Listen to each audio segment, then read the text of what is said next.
sumakay siya sa isang bangka. Sumakay siya sa isang bangka. Sino ang sumakay? Si Jesus Christ. At nakiusap kay Simon na may-ari ng bangka. Sino may-ari ng bangka?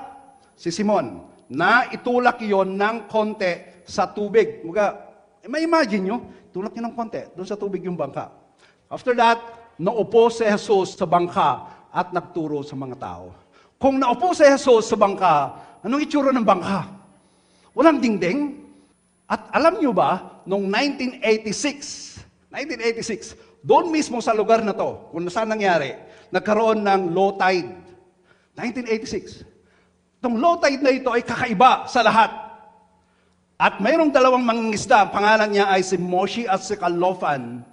Nakita nila, mayroon pong tinatawag nila na Galilean boat. Here ang itsura niya. At nung pinag-aralan ng maigi yung mga archaeologists, 100 BC to 100 AD, na ginawa itong boat na ito.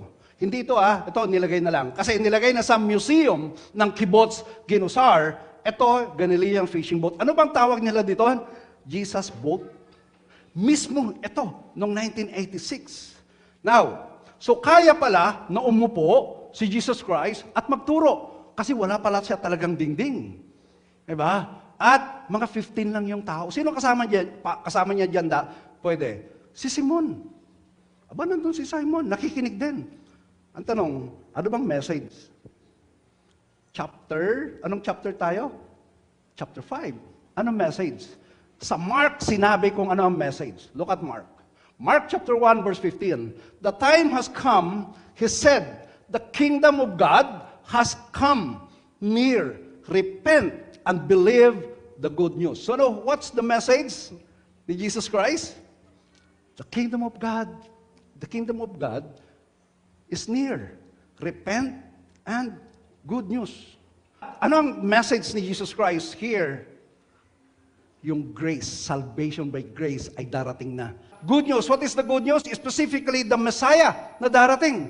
So, mayroon ng salvation, mayroon ng repentance, at mayroon ng Messiah. Ito yung message, mga kapatid. Then, pagkatapos yung mga aral, sabi niya kay Simon, pumalaot kayo at ihulog ang lambat ninyo at makahuli kayo ng isda. Actually, ito, magdamag kasi na sila ay nangingisda, pero wala silang nakuha. Magdamag. Pero kayo kung si Simon, are you going again to lower down your nets? Go deeper and lower down your nets?